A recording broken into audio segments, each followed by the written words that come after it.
Today in the nerdy news you need to know about, Helldivers 2 is under fire, Resident Evil 9 could come out this year, and are we finally getting a successor to NES Remix? We'll have all this and more because this is Kind of Funny Games Daily. Keep your...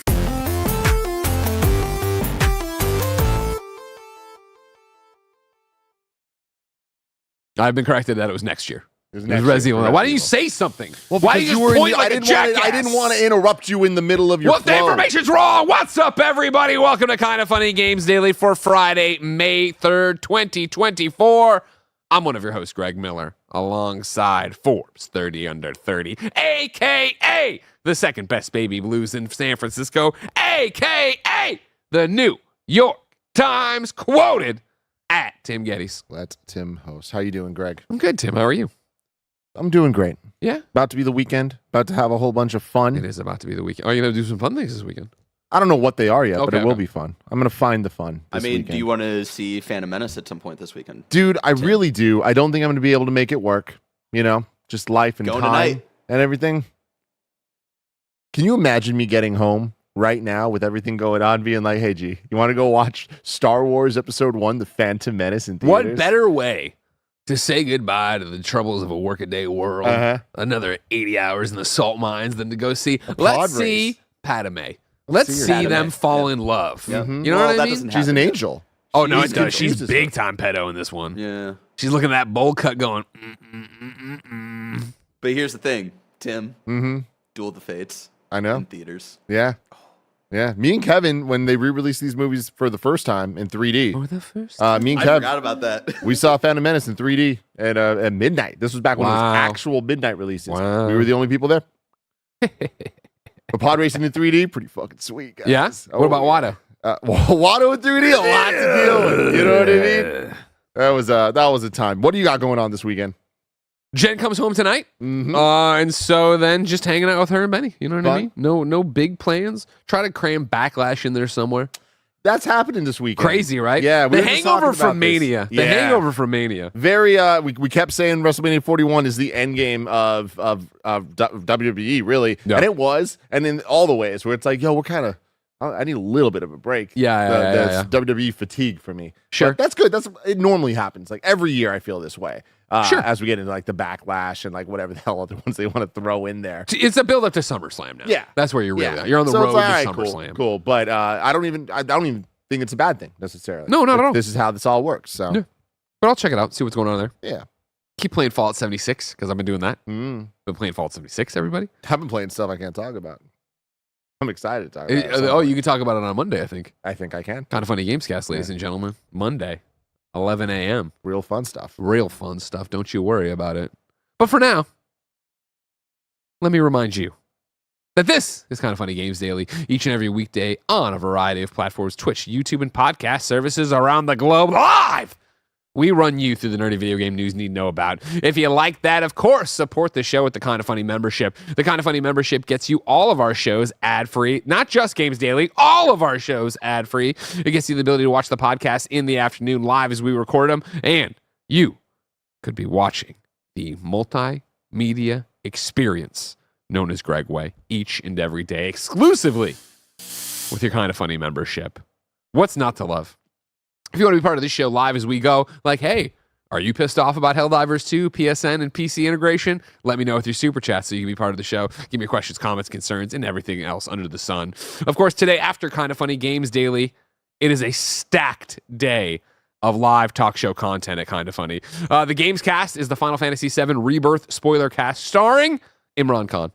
The Don Imran Khan coming back for that. After the Gamescast, it's the Kind of Funny Game Showdown Season 2 premiere. Of course, after that, we are streaming video games, but it's no ordinary stream. Join Nick and the PokeCrew today for another fun-filled marathon stream as they battle their way to the Elite Four.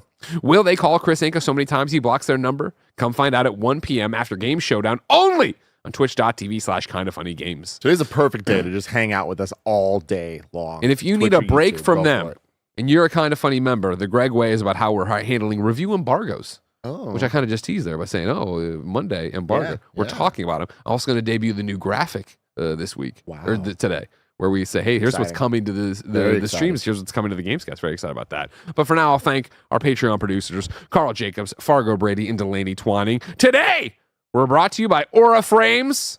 But we'll tell you about that later. For now, let's begin the show with what is and forever will be the Roper Report. Time for some news. 5 items on the Roper Report. A baker's dozen. Number 1, ladies and gentlemen, democracy is on fire. The people and Helldivers of Super Earth are tearing each other apart. Oh, no. Because number 1, Helldivers 2 PC players will be forced to link a PSN account later this month. This is Hiram Cryer over at Games Radar. Helldivers 2 will soon require PC players to link their profile to a PlayStation Network account, something that was previously optional at launch. As of May 6th, all new Helldivers 2 players on PC will be required to link their in-game profiles to an active PlayStation Network account in order to take advantage of the, quote, values of safety and security provided, end quote, by PlayStation itself. This was optional back at launch due to technical difficulties, but publisher Sony Interactive Entertainment now writes that the, quote, grace period will now expire, end quote. Quote, current players on Steam will start to see the mandatory login from May 30 and will be required to have linked a Steam and PlayStation Network account by June 4th. The SIE Steam post continues. At least existing Helldivers 2 players will have quite a while to prepare for the change in account linking. But if you want to hit the ground running, head over to this link right now to get started. Over in the Helldivers 2 Discord, an Arrowhead community manager, Thomas Peterson, aka Twin Beard, addresses concerns about the regions that don't have the PlayStation Network. They write that they're not sure what this means for players right now, which isn't a great help for worried players, but Arrowhead is actively looking into how to address this issue going forward. I've said it, ladies and gentlemen, I need your hot takes or completely lukewarm takes on this as YouTube super chats as we get going. Timothy, I know you are a bug sympathizer and you have not joined us on the front to defend democracy and spread liberty.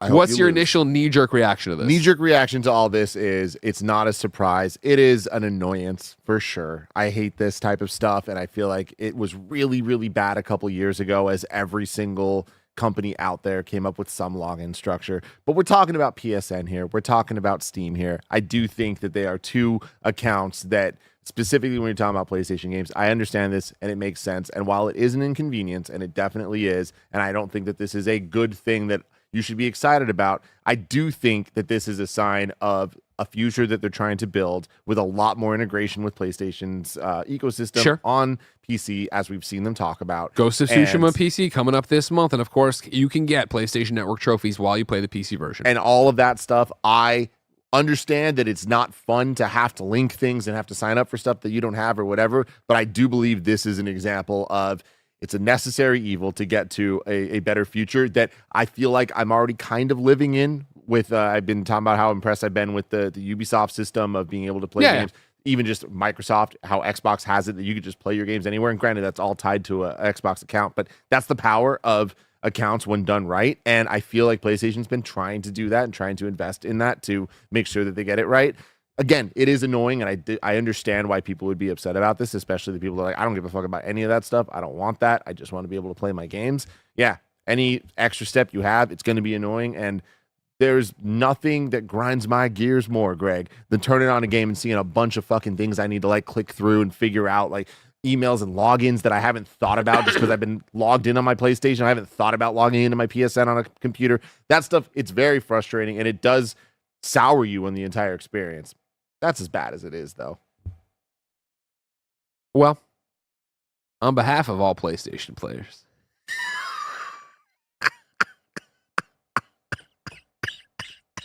you dumb fucks. You don't. No, actually, stop. I'll stop doing the character. I hear you. It is an inconvenience. For me, the story here is PlayStation being unable to get out of their own way. Yes. You have a runaway success with Helldivers 2. You have the first game in how long to launch as a successful live service, games as service game. It is universally praised. It is loved. Just this week, Circana's data came out, right? 7th highest grossing PlayStation game ever. And It's wild, man. And if you remove the PC sales, it drops to like, it's not even the top 20. So you have all this goodwill with these PC players. You have all the, everything's just going so well.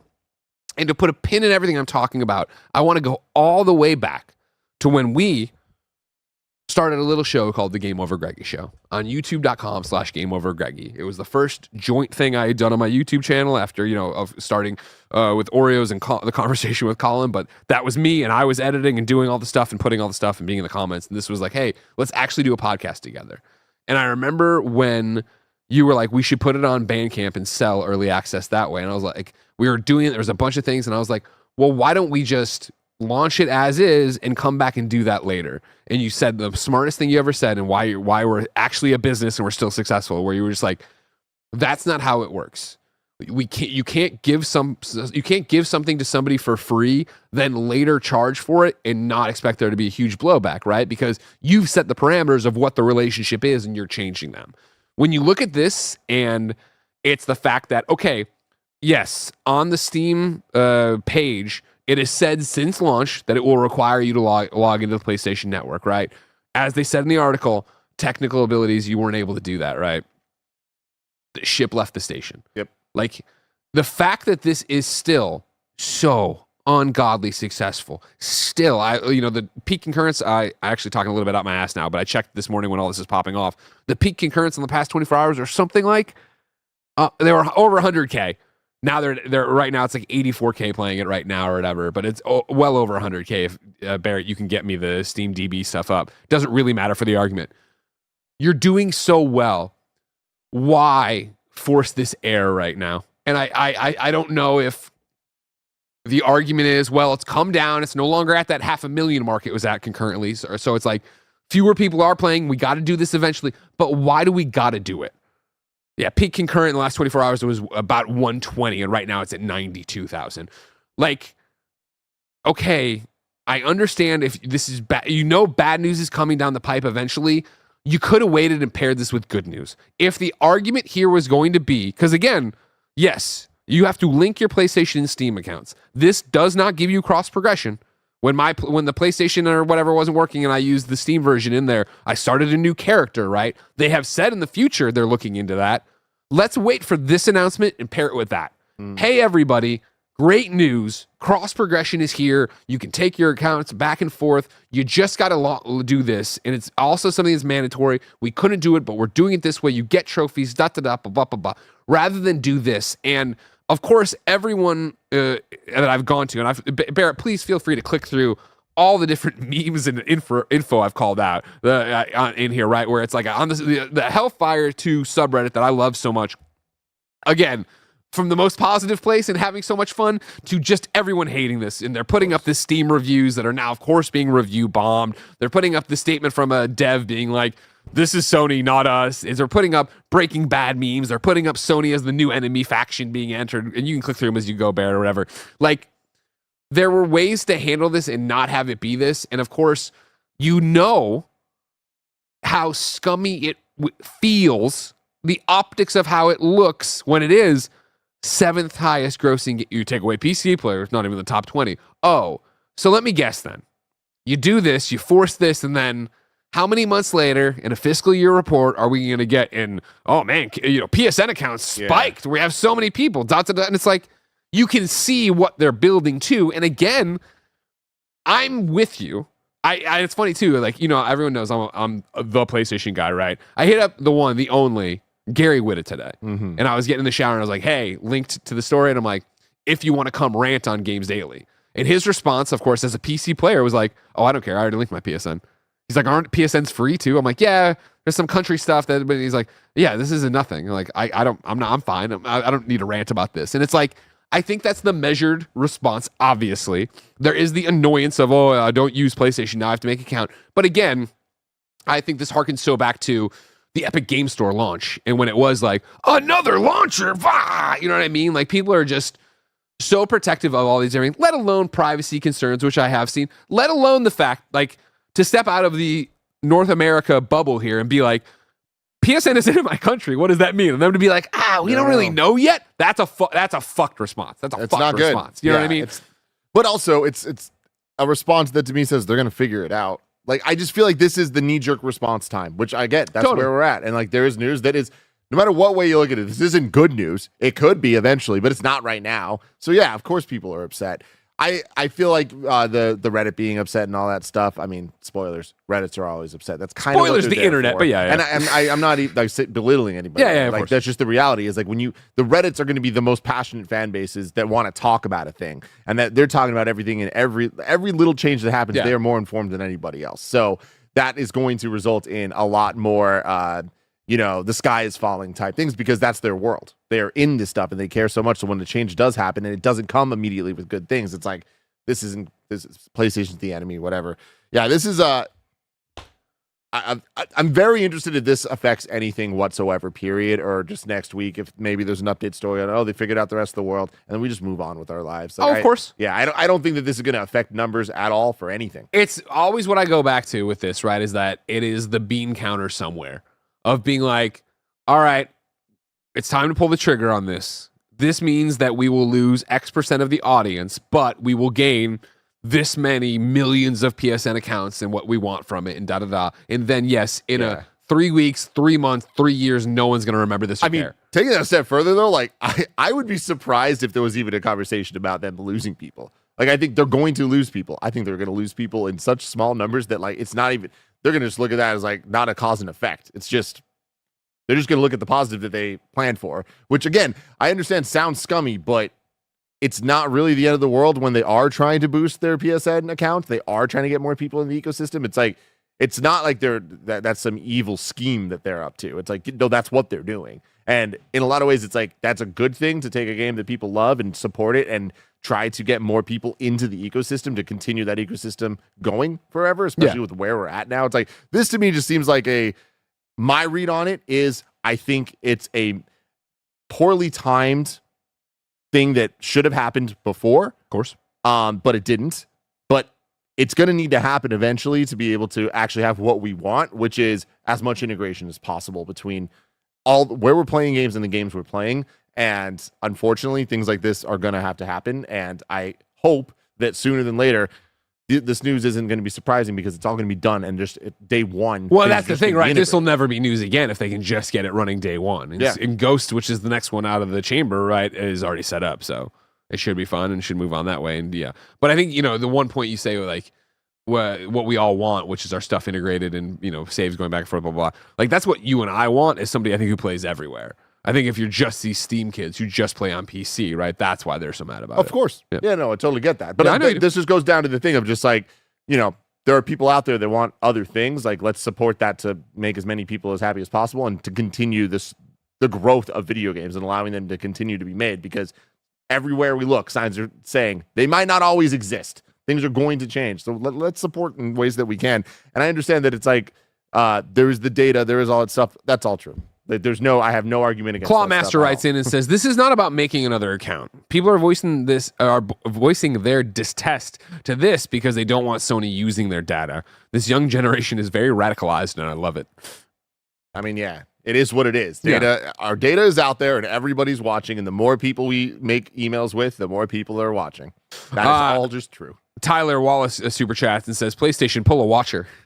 Do you think they walk this back, that they stop what they're doing? I truly don't, but I also wouldn't be surprised if there were people at Arrowhead or somewhere that are very upset with the negativity being thrown at them, because they've been getting so much positivity that they raise enough of a stink that they're like, hey, this is bothering us. And then somebody at PlayStation's like, hey, it's not worth bothering these people right now. There's a chance for that. I don't think so, though. Yeah, I don't think the outcry is going to be large enough for that. If that was to happen, you would have to see major boycotts. I think, Barrett threw up the numbers, right? And the fact that we're not that far off from the peak concurrence and you're in the middle of the workday right now. I'm like, well, clearly it's not affecting them. Maybe when it goes into effect, May 30th, was that what the number was on it? Yeah. May 30th, maybe if there's a huge drop off there. But at that point, again, genie's out of the bottle. And you have to imagine, this isn't me lobbing this at PC players at all. This is me lobbing this at the internet, that so many times there's the bitching and moaning and fucking screaming, and then it just doesn't matter. The I'm gonna boycott this game because they did X, Y, and Z, blah blah blah, and then the game sells ridiculous numbers. You assume they're betting on that you're all just mad right now, and you will do it once and then be over it, and that'll be the end of it. Absolutely, Timothy. CJ says, super chats and says the fight for your data is over. It ended with AOL. Yeah, that's the thing. It's, I think people are worried with like Sony leaks and stuff and like data leaks. Every fucking company under the sun has data leaks. It doesn't matter.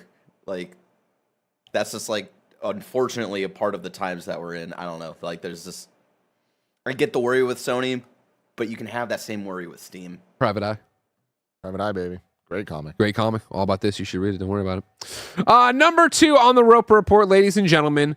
Resident Evil 9 could be released in January, it's claimed. And that's January of next year, not this year, as some idiot said earlier at the start of the show. This is Jordan Midler at VGC. And hey, shout out to VGC celebrating their 5th anniversary this week. So cool. Resident Evil 9 could be revealed soon, with a release scheduled for January 2025, it's claimed. According to Dusk Golem on X. Oh, it's happening then. Yeah? Flawless record, specifically with Resident Evil stuff. Dusk Golem has a strong track record of revealing confidential information about upcoming video games before they're made public.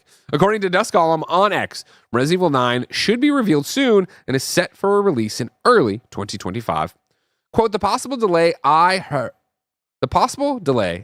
had heard murmurs about can be pushed aside, they said. Resident Evil 9 should be revealed pretty soon and released next year. If what I heard previously holds true, it should be in January. It'll have had about 7 years in development. The Insider also claims that Resident Evil 9 started development in 2018.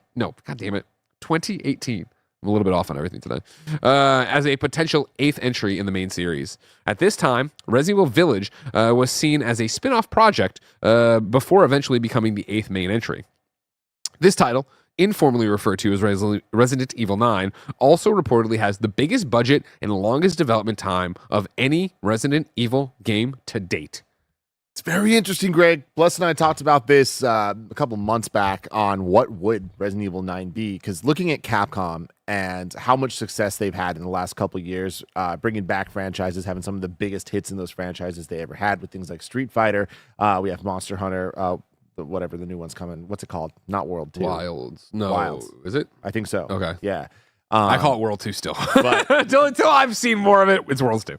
They've just been doing such a great job. And you look at Resident Evil, and like between their new entries in the franchise and their remakes, they've just been pumping out kind of hit after hit. Yeah. And even when there was like a kind of low point on it, like a Resident Evil 3, that was just like still a great game. People's criticism was like, oh, it's a little short and was just released so soon after 2.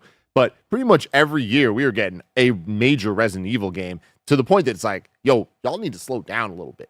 Like we have like, even Resident Evil 4 last year coming out, the remake, like we got 4 remakes, man. I guess not 4, 3 remakes with 2, 3, 4, plus Resident Evil 7, Resident Evil 8 Village, all in the last, it feels like 5 years. Yeah. It might be a little bit more than that. But we got a lot of Resident Evil. We got a lot of it and a lot of good, but even getting a lot of good, it kind of gets to the point of like, whew, okay, we're getting this. And we're also getting a lot of other survival horror games. And we're getting things like Dead Space Remake. And it's just like, there's just a lot of this stuff.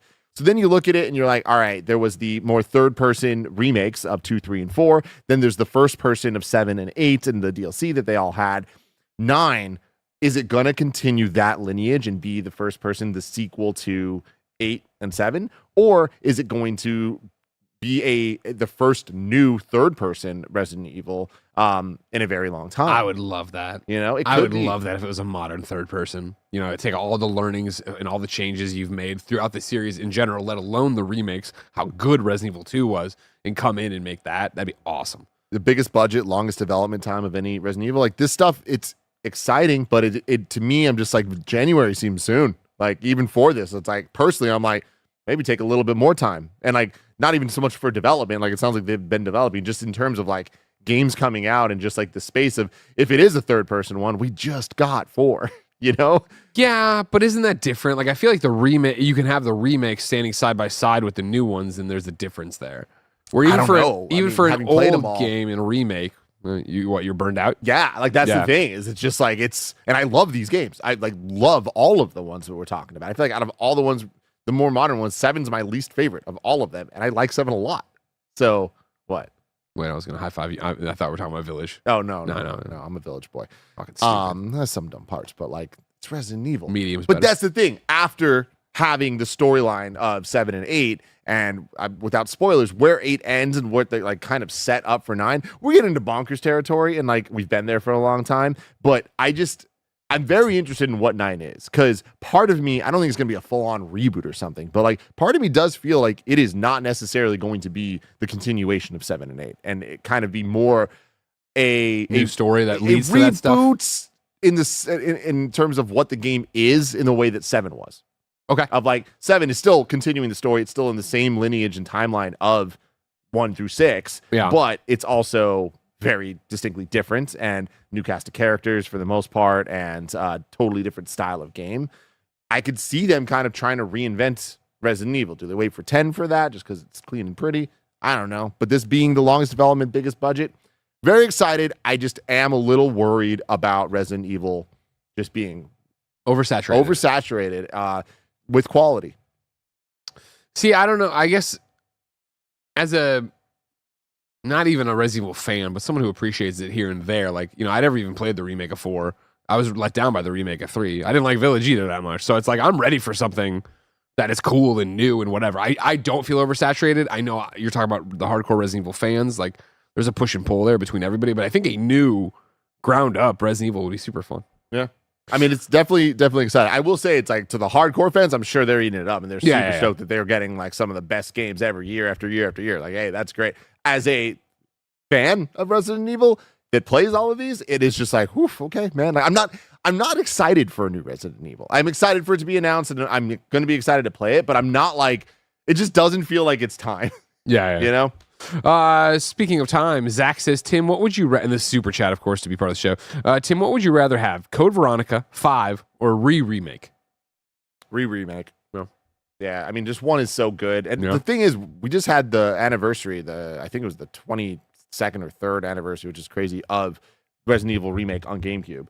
And my God, that game stands the test of time. Like, that remake was incredible. The graphics are so good. When they did the HD, like, up-res version of the GameCube game on PS3 and 360 or whatever, and now they just keep putting it on all the new systems, it still looks and plays amazingly for that old-school type of game. I would love the story and location of Resident Evil 1, but to play, like, RE2 and 3 and 4 remake, whew, that would be amazing. Hell yeah. 5, I think 5 still is...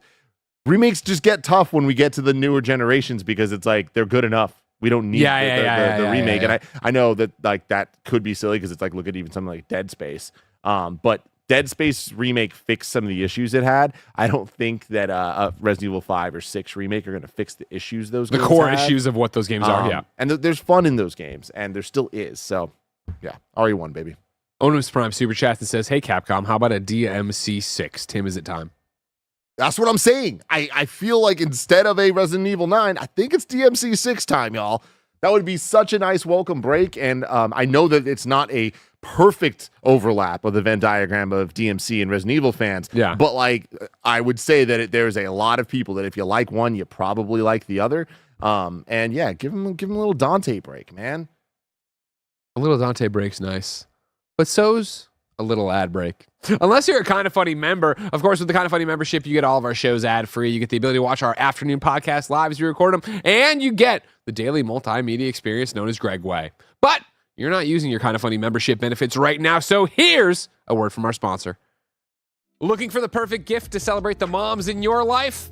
Aura frames are beautiful Wi-Fi connected digital picture frames that allow you to share and display unlimited photos. It's super easy to upload and share photos via the Aura app. And if you're giving Aura as a gift, you can even personalize the frame with preloaded photos and memories. How do I, Greg Miller from Kinda Funny, know so much about Aura? because I just gave Jen one for her birthday. I used the QR code on the box to preload it with photos of her and Benny, and when she booted it up for the first time, she got to see a sweet little message from me. I like this frame so much that I am actually legitimately buying one for my mother for Mother's Day. From grandmothers to new mothers, aunts, and even friends in your life, every mom loves an Aura frame. Right now, Aura has a great deal for Mother's Day. Listeners can save on the perfect gift by visiting auraframes.com to get $30 off plus free shipping for their best-selling frame. That's auraframes.com. Use code KINDAFUNNY at checkout to save. And mom, if you see this before you get your Aura frame for Mother's Day,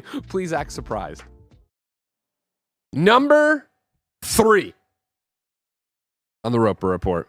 Nintendo World Championships NES Edition for Switch has been rated by the ESRB. This is Chris Scullion of VGC. A new game based on the Nintendo World Championships appears to have been rated by the ESRB. Nintendo World Championships NES Edition has received an E rating on the site. According to the description, quote, "This is a collection of 2D challenges and platformer games in which players traverse through various modes, parentheses, e.g., speedrun, survival. Several challenges involve reaching specific points, while others prompt players to defeat small enemies or survive brief battles. Some games depict pixelated characters using small swords or arrows to strike at enemies. Enemies typically get stunned or disappear in a flash." The Nintendo World Championships took place in the US in 1990 and had players competing on a bespoke cartridge containing challenges for Super Mario Bros., Red Racer, and Tetris. The player with the highest cumulative score across all 3 games would win. The ESRB's description makes this new game sound different from what the actual Nintendo World Championships cartridge, which was given to finalists and is one of the rarest Nintendo cartridges around, worth tens of thousands of dollars. Instead, it sounds more like NES Remix, which featured a compilation of small challenges across a range of NES games and was released on the Wii U and 3DS. Tim, I know you're anti-Nintendo, but this sounds like a fun game. Yeah, you're right. So stoked about this. Yesterday, Pioro, the very, very reliable Nintendo leaker, just tweeted out a picture of the Nintendo World Championships 1990 NES cartridge and got everybody like, what's going on? And then now we have the more official side of things, like talking about this here from VGC. And I'm excited about this. It's interesting because yesterday when I first saw the cartridge, I was like, oh, are they bringing back the live show? That like Andrea hosted the last one in 2017 or whatever it was, which was such a good time. Like I feel like it wasn't a perfect example of like what that could have been, but it was so much more fun than it had any right to be. Where I feel like knowing Nintendo, the way they do things can be very sterile, and it's like, oh, we're gonna WNDs. 100%, just weird Nintendo decisions left and right. The World Championships wasn't that. Like they got a little bit weird. Like one of the games they played was the multiplayer mode in Super Mario Brothers Deluxe for the Game Boy Color. Like there was like a mode only on the Game Boy Color version of the NES port. Like really weird stuff that they were just like, let's have fun. There was the shield surfing in Breath of the Wild. Like they did They just had fun party mode type things. Seems as like well a great as stream game. Some of the more like competitive Splatoon and things like that. And it was a fun watch. So I would love to see what a 2024 version of that looks like, especially when you look at last year Nintendo Live at PAX West, where they had like the museum stuff and like all the different like exhibits and big ass, not kiosks, but like at E3, there's like a booth, but like fancy booth, whatever. They had fancy booths. They had fancy booths. You can go and like hang out with the fucking Pikmin and shit. But it looked cool. And I feel like Nintendo could definitely do that type of event, like a PSX type event, but not need the announcements. It is more just about the, hey, come hang out with Mario type stuff, right? The celebrates in the photo ops. And then, World Championships grade 2. That's not what this is. This is a game. And this is a game, Bless always talks about the 4 horsemen of the Nintendo Switch at the end of its life cycle. And this does seem like the type of release Nintendo would put out just to have new things coming out. But I'm stoked on that because I love the NES. I love the idea of Nintendo World Champion. I love the Switch. Put those things together. I'm stoked. It is weird to look how many years we are into the Switch life cycle and how successful the Wii U ports have been, like time and time and time again. To the fact that we have such a small group of games that are trapped on the Wii U at this point. In any way, we have, of course, Zelda, Wind Waker, and Twilight Princess. We have Xenoblade X. We have NES Remix, right? Mhm. I'm surprised that game has not been ported yet. So is this a replacement of that? Is this an addition to that? Will the content of that game be with new content? That's probably what I'm leaning towards the most, and they're just rebranding it a little bit in a way that could be fun. That's my read. I'm excited for it. I imagine we'll hear about this soon. Excellent. Somebody in the chat asked earlier, is Tim really anti-Nintendo? No, he's the biggest Nintendo fan here. I was just putting it out there. Number 4, speaking of Tim and Nintendo, Nintendo takes down more than 8,500 clones of Switch emulator Yuzu with the single DMCA notice. This is Chris Sculling at VGC. Nintendo has taken down more than 8,500 clones of Switch emulator Yuzu with a single DMCA notice. As reported by Torrent Freak, the company issued a DMCA notice at GitHub this week, which led to GitHub removing 8,535 repositories containing versions of the emulator. In a statement made on GitHub's page, the site explained that since Nintendo had pointed out more than 100 repositories that it alleged were offering the emulator, GitHub applied the same action to all of them. Quote, because the reported network that contained the allegedly infringing content was larger than 100 repositories, and the submitter alleged that all or most of the forks were infringing on the same extent of the parent repository, GitHub processed the takedown notice against the entire network of 8,535 repositories, inclusive of the parent repository, it stated. Crystal clear, I understand.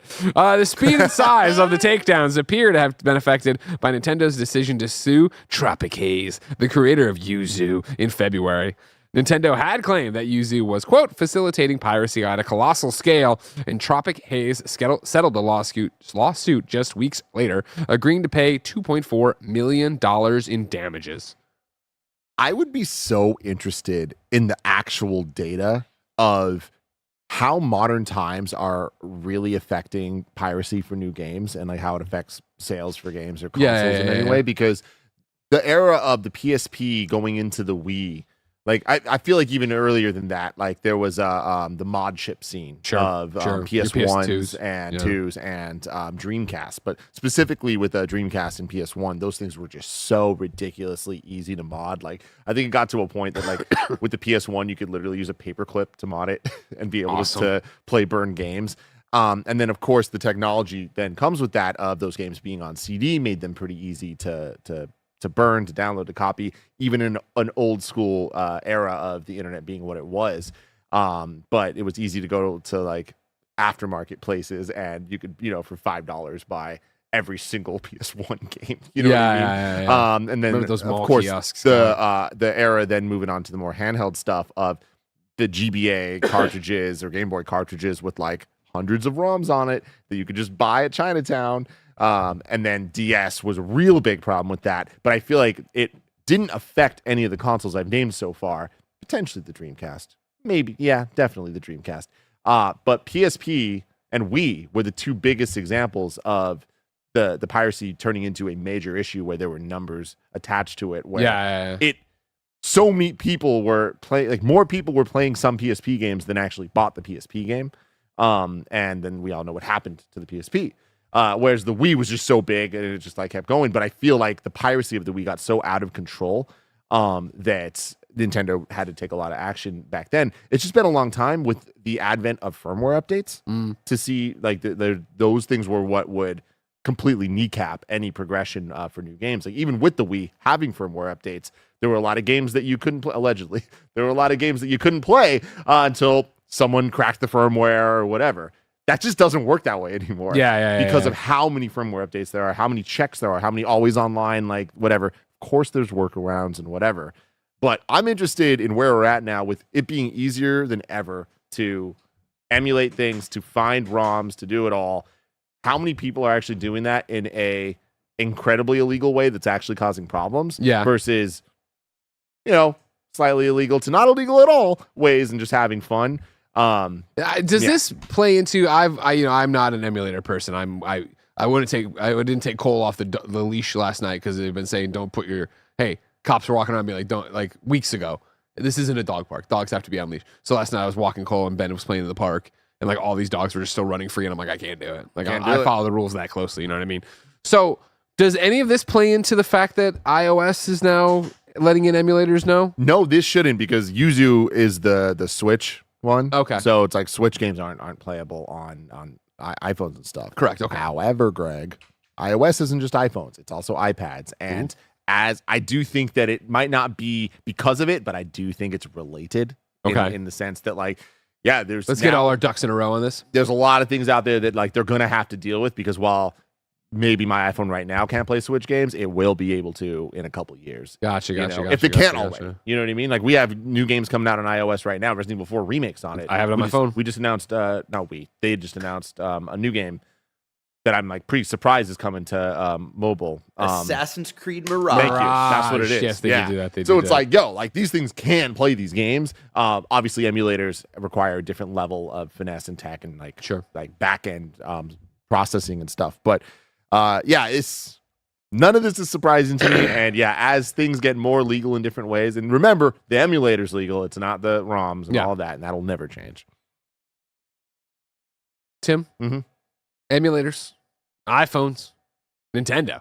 This is all big news. But frankly, I'm sick of the big news. If I wanted something smaller, say the tiniest news I needed to know about, where would I go? You go to our last story, the Wii News channel, where we cover all the small news items that you need to know about.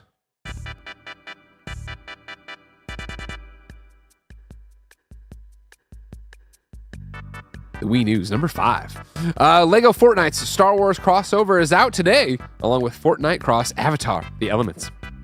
Circus Electric will be free to claim on the Epic Game Store for May. It'll be May 9 through 16. And then X Defiant drops May 21st on PlayStation 5, Xbox Series X and S, and PC. You know, what do you got to say about X Defiant? I mean, X Defiant's one of those games that I feel like I say this more and more these days, Greg. And I don't know if it's I'm getting old or if games are just getting more like this. But like, you're telling me that game's not already out? Yeah, you know? just heard about it for a long. You're also telling me this game's close at all? Like, May 21st seems the least likely of the outcomes for X Defiant. Sure, that's fair. Yeah, it definitely has been a game that you've been hearing about, that's been gestating forever, and apparently it's ready to burst through the chest and be out. X Defiant is going to be here and save the day, and I'm sure Roger will play it for some reason. That's it for the Wii News. That closes out your Wii News for the week. However, lots of super chats. We've been talking about Nintendo. We've been talking about emulation. Dan H writes in and says on the YouTube super chats, just like you can, Donkey Kong 64 belongs in the toilet. Wow. Who was that? That was Dan H with a $3 super chat. Dan H. Wow. I'm looking for you, Dan. That H stands for hater. It's on YouTube if you want to go ban him Oh, there. I found Dan H. Yeah. Uh-oh. Yeah. Uh-oh. You're going into timeout for 10 minutes. You're going in the toilet. Wow. The Thanks for the pooper. money. Thanks for the money. It's just like an unsolicited stray. Like, why? Wanted to get you off Sometimes the you just bench. got to get your thoughts off your chest. You know what I Wanted mean? to keep you. Yeah, exactly. It's just something to say. Dan H is live for today. He thought he'd come in YouTube super chat. You know, that's how it is. Sorry, Barry. I didn't mean to ruin your weekend like that, but it's just how it is. Maybe this will make you happier. Brandon comes in and not only subscribes to a Kind of Funny membership, super chats and says finances finally lined up. I'm a motherfucking best friend now. Brandon, of course. Brandon, you were a friend before. You were a best friend before you gave us any money, but we thank you for supporting the 11-person small business that is Kind of Funny here in San Francisco. Jumping around, there's all sorts of questions for you, Tim. David says, will you guys do a stream of the Mad Max game to go along with Mad Max in review? Probably not. I did look into the game after I watched Mad Max 1 and realized it was fucking cool as shit. And the game looked nifty, but it didn't look cool enough to like, where I'm like, I'm not actually going to play this. Game of the generation. Mad Max, the game? Yeah. Oh, the best car combat, I would say, in a game. I think it would be worth doing a stream. Yeah. Not like play it all the way through, but like an afternoon thing. Here's the thing. Yeah, not against that. What's That is a game that I still have the physical copy for. Look at this. Oh. Bear Courtney never giving it up. When's the new Mad Max in review? Like when's the you know what I'm saying? The new movie. Furiosa. Yeah. This week. So this week we just today posted Planet of the Apes, the 2001 Mark Wahlberg one. Sure. If you guys want to today? hear us talk about horrible movies, because that's very fun sometimes, this is one of those in reviews. It's a good one. Debatably the worst movie we've ever done on in review. I see it. Like, don't get me. yes and no, right? I love the original Planet of the Yes. Apes, right? And so like I've enjoyed popping into these new ones, but I don't love them as much as like the Charlton Heston weird ones. But I was so excited for Mark Wahlberg Planet of the Apes, and I remember being disappointed by it, but I only saw it once. I don't remember it being the worst movie of all time. I can guarantee, I'm gonna listen to this. knowing you, Yeah. there's no way you could get through this movie. Yeah. No fucking way. You would be so upset within the first 15 minutes. Cornelius! Like, Dr. Zayas! don't get me started. But anyways, It's a monkey. next week we're doing Kingdom of the Planet of the Apes. Then the following week it's Fury Road and then Furiosa. Okay. Yeah. And Furio. So, okay, I'll look ahead and We're getting I'll look for a close. stream where we could do it maybe to dovetail into the Furiosa one. Yeah. That'd be fun. Yeah. Let me know, Greg. I'll bring it in. That's what I want to hear. What platform you on? It's a PS4 copy. Nice. Brandon then came back with another super chat and said, I finally got my PlayStation Portal. Now I get why you love it. Hell yeah, Did a dude. comment, yes. I did a whole thing on PS I Love You yesterday. Our final PS I Love You up as a Gamescast about like how much I love that Portal. And like I got home last night, and again, it's just like so incredible. Like just the age we live in, because it was like my PlayStation's downstairs. I put Ben down. I turned down the oven because I was making frozen pizza. Then I was like, I can't go downstairs till I eat this pizza and till Ben's fully asleep. So I get on the couch. I'm like, I don't want to watch anything. All right, great. Portal up in default 76. You know, I play for a while. The oven timer goes off. I go in there. I'm still playing from the living room to the kitchen. No frames drop. Nothing happens. I put it down. I'm doing the thing. I can't pause it because it's an online game. Start getting attacked by a ghoul. Go over there. Kill the damn thing. Put it down. I was like, damn, this is fucking life Future right is now. now, dude. It's Fucking so life freaking right cool. now. And Love yes, it. Backbone's awesome as well. I'm not, go get your Backbone if you don't have a back, if you can't get a Portal. Or Steam Deck. Or Steam Deck. Yeah, of course. I love my Steam Deck. Method says, I am in that part now, though. I am in that fucking group now where I pick it up and I'm like, wish this is the OLED one. Dude. And I'm like, I definitely do not use my deck enough to justify buying a different. You're right. You don't. And all the stuff I get, whatever. Yeah. I need to show you PS5 games on this Steam Deck OLED. It's just such a game changer. Do you? But maybe I don't because you're just happy with your Portal. Well, and I should be. With the way Greg is, Mhm. it wouldn't change for me. Where I still want the controller and the Portal, and I don't like just even the little bit of like opening my Steam Deck and jumping into it's not like that. The process of launching the fucking emulator or whatever they call it. Yeah. Jockey. Like, I would still be fine with that. It would be more the fact of like, I want to play New Vegas on my deck right now. And it's like, I pick it up, I'm like, this fucking hunk of junk with no battery. And then I'm like, it's more deck to deck that I would have my problems with. Deck to deck. The biggest problem voice. I have is that the Portal, like the DualSense, the controller is just so much better than the Steam Decks. And the haptics and all. It's just like, man, the dream Yeah. would just be having that thing have OLED. Yeah, I hear you.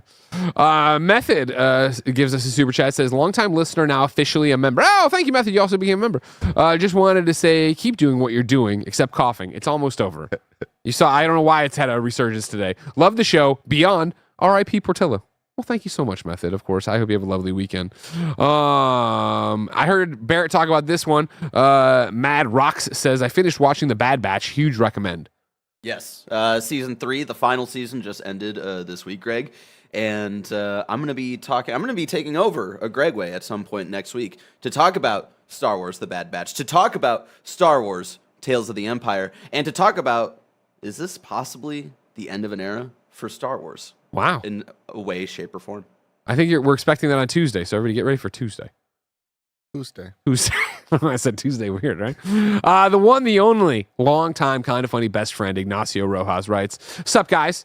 Starting this fall, I'll be attending a PhD program at the University of Arizona. So I'm moving to the U.S. You got any nugget of wisdom you can share? Hopefully now I get to see you guys every once in a while. Well, Arizona's really hot. And flat. And I was watching Stavi's Netflix special. I was eating my pizza last night. Apparently kind of racist, so be careful about that. Yeah. They got a Portillo's, though. They do have a Portillo's. We know that well. So does it net out? I can't say, but it is pretty dope that that's happening over there. Yeah. And they got a Portillo's in the baseball stadium, which is dope as shit. That's true, too. Yeah. We know that well. Yeah. Remember when we had Portillo's like 2 days in a row because of that? I remember it was not even 2 days in a row. It was 2 meals in a row. You're right. Because we did the meet and greet, then we went to the Rumble, and then I was like, I just had Portillo's and I'm not hungry, but I need to eat at a Portillo's inside of a baseball Can you stadium. do me a favor, Greg? Yeah. Because you have to be the one to do this, or else it doesn't feel right. I want you to just get Portillo's here. I love when you get the little hat and then you make us all the food. Oh, you want me to get that? Sure, Yeah. that's easy. Yeah. I thought you were like, they got that beef bus. Well, I mean, I'd love to get the beef bus here, well, but I don't want anything. But I feel like it's been too long since Greg Miller's put on the little Portillo's hat, made us all a whole bunch of dogs. Woof. I'll make your dreams come true. Thank you. I appreciate that. Maybe make it a little barbecue stream. Yeah, I was thinking about that. I get a big old pot, put it out there. Yeah, exactly. Because you got to boil them, Got to boil them. I ain't going to grill these dogs. I'm not going to fucking grill a Portillo hot dog here. I'm not going to ruin everything for you. 2 last chats before I close it out here. YangFam11 says, I love Kind of Funny. Everyone have a great weekend. We love you. Thank you for the super chat and supporting us. And then Armando says, PC problems. Am I right, Greg? I don't know what he's shooting at, but yeah, fuck PC, man. I came in so late in the show. Gotcha, I doubt it's about the Helldivers thing. I think it is. I think it is. Yeah. No, I could have been off of the OLED. The headline Steam Deck. is the Helldivers story, so I imagine they came in, saw the headline, and wrote that. I don't give a shit. You can come in anytime in Super Chat. Yo, fuck PC. And I'm like, you're right, Armando. Yeah. I think Armando, it's coming in lighthearted. I think this is a positive here. No, people don't really, we should cut off. We should cut off before Greg says something. You want to know all the places I just went? I don't. I cut his mic. This has been another episode. We missed a Wii News item according to You're Wrong. But they're doing very nice here and said, oh, okay. ARW3 says, not a correction, just another Wii News item I thought was notable.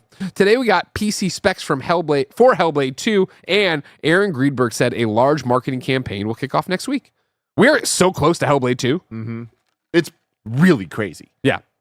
Exciting. Very. But wild. Tomorrow. A week from today, we're doing a 2024 review on Gamescast of Hellblade 1. Mm-hmm. So this is your chance to go replay Hellblade 1 to get ready to hear me and Paris talk about it. Love that. But I digress. Ladies and gentlemen, this has been Kind of Funny Games Daily. Each and every weekday, we run you through the nerdy video game news you need to know about live on YouTube, Twitch, and podcast services around the globe. If you love what we do, please support us with the Kind of Funny membership on Patreon or YouTube to get all of our shows ad-free, watch us record them live, and get a daily exclusive show. Up next, of course, is the Gamescast, finishing out its first week of being daily. It's going to be the Final Fantasy Rebirth Spoilercast. Very exciting times. Yes. After that, Game Showdown. After that, they begin the Pokemon Nuzlocke Marathon for the Elite Four. Can they beat it today? That's the big question. Not a chance in fuck. But good luck to him. Nick's got it. He's got it, baby. Until next time, ladies and gentlemen, and NBs, it's been our pleasure to serve you.